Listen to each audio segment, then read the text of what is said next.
अगर इंसान से डर छीन लिया जाए तो क्या धर्म अब भी टिक पाएगा? जरा इस सवाल को थोड़ा गहराई से सोचिए। बचपन से हमें कई बातें सिखाई जाती हैं। ऐसा मत करो, पाप लगेगा। ऐसा मत सोचो, भगवान नाराज हो जाएंगे। ऐसा मत बोलो, नरक मिल सकता है। धीरे धीरे ये बातें हमारे मन में एक गहरी आवाज़ बन जाती हैं, एक ऐसी आवाज़ जो हमें बार बार रोकती है। लेकिन यहाँ एक बहुत दिलचस्प सवाल खड़ा होता है। अगर इंसान सही काम इसलिए कर रहा है क्योंकि उसे डर है, तो क्या वो सच में नैतिक है या वो सिर्फ डर से नियंत्रित हो रहा है? यानी अगर डर को हटा दिया जाए तो क्या धर्म अब भी मजबूत रहेगा? यही सवाल लगभग 2500 साल पहले एक इंसान भी पूछ रहा था। एक ऐसा इंसान जिसने लोगों को डराने के बजाय मानव मन को समझने की कोशिश की। वो थे सिद्धार्थ गौतम। और जब हम उनकी बातों को ध्यान से देखते हैं तो पता चलता है कि वे बार बार एक गहरी बात की ओर इशारा कर रहे थे। अगर इंसान सिर्फ डर से अच्छा बन रहा है तो वो असली बदलाव नहीं है। लेकिन अगर डर नहीं होगा तो समाज कैसे चलेगा? क्या बिना डर के नैतिकता संभव है? आज की इस वीडियो में हम इसी सवाल को साइंस और साइकोलॉजी की नज़र से समझने की कोशिश करेंगे। नमस्कार, आप देख रहे हैं बुद्ध कथाएं, जहां हम सिद्धार्थ गौतम की सोच को साइंस और ऑब्जर्वेशन की नज़र से समझते हैं।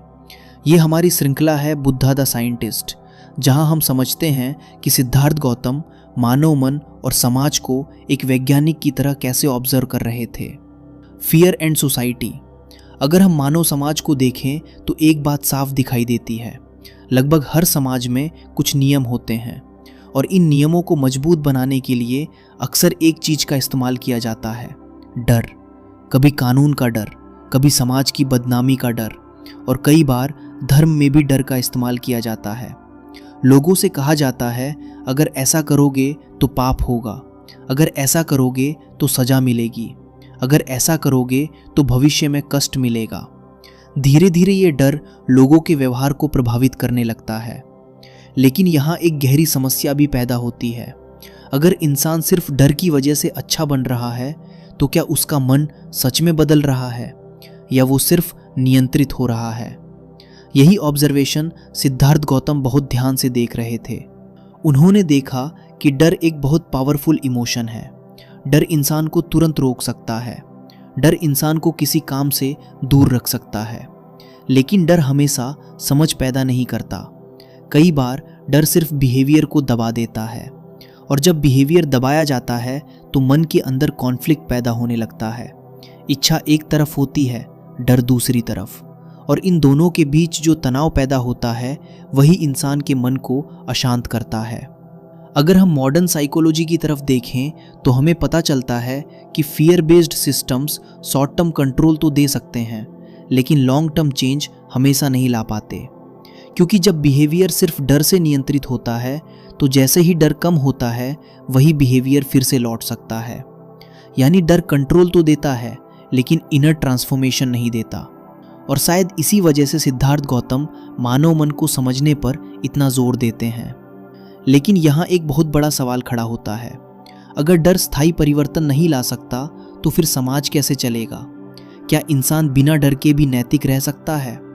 और अगर डर के बिना नैतिकता संभव है तो वो कैसे पैदा होती है? यही वो सवाल था जिसने सिद्धार्थ गौतम को और गहराई से देखने के लिए प्रेरित किया। और जब उन्होंने मन को ध्यान से ऑब्जर्व किया तो उन्हें एक ऐसी चीज़ दिखाई दी जो इस पूरी बहस को एक नई दिशा दे देती है। लेकिन वो क्या थी, यही हम आगे समझेंगे। अगर हम डर को ध्यान से समझने की कोशिश करें तो एक दिलचस्प बात सामने आती है। डर इंसान के व्यवहार को बहुत जल्दी बदल सकता है। अगर किसी को सज़ा का डर हो तो वो तुरंत रुक सकता है। अगर किसी को बदनामी का डर हो तो वो अपने शब्दों को नियंत्रित कर सकता है। और अगर किसी को पाप या दंड का डर हो तो वो कुछ काम करने से बच सकता है। लेकिन यहाँ एक महत्वपूर्ण बात है, डर व्यवहार को रोक सकता है लेकिन वो हमेशा समझ पैदा नहीं करता। यानी डर के कारण इंसान कुछ काम करना छोड़ सकता है, लेकिन इसका मतलब ये नहीं है कि उसके मन में वो इच्छा खत्म हो गई है। वो इच्छा अब भी मन के अंदर मौजूद रहती है, और यही जगह है जहाँ से आंतरिक संघर्ष शुरू होता है, द इनर कॉन्फ्लिक्ट। मान लीजिए किसी इंसान को गुस्सा आता है, लेकिन उसे सिखाया गया है कि गुस्सा करना गलत है। तो क्या होता है, वो गुस्से को दबा देता है। बाहर से वो शांत दिखाई देता है, लेकिन अंदर गुस्सा अब भी मौजूद होता है। यानी बिहेवियर बदल गया, लेकिन मन नहीं बदला।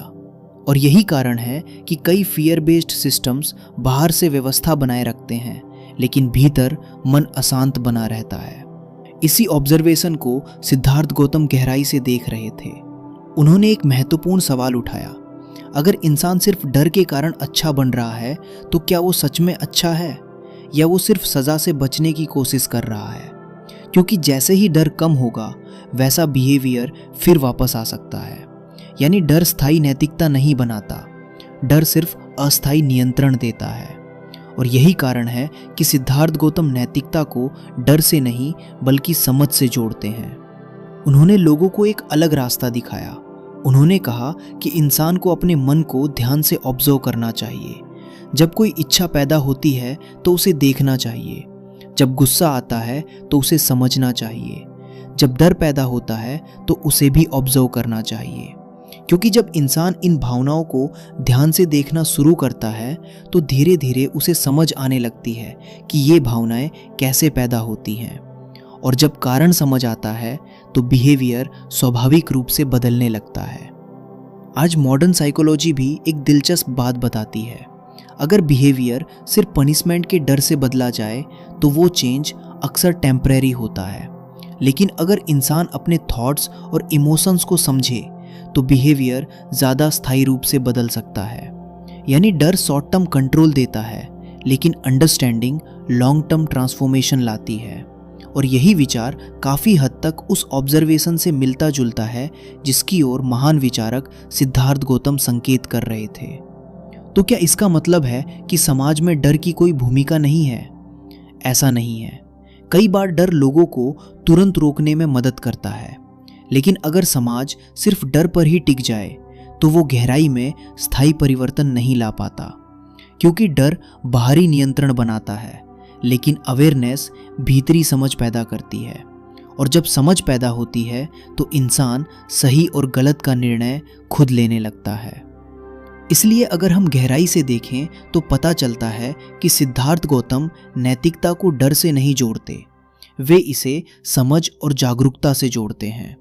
क्योंकि जब इंसान अपने मन को समझने लगता है तो उसे ये भी समझ आने लगता है कि उसके एक्शंस दूसरों को कैसे प्रभावित करते हैं।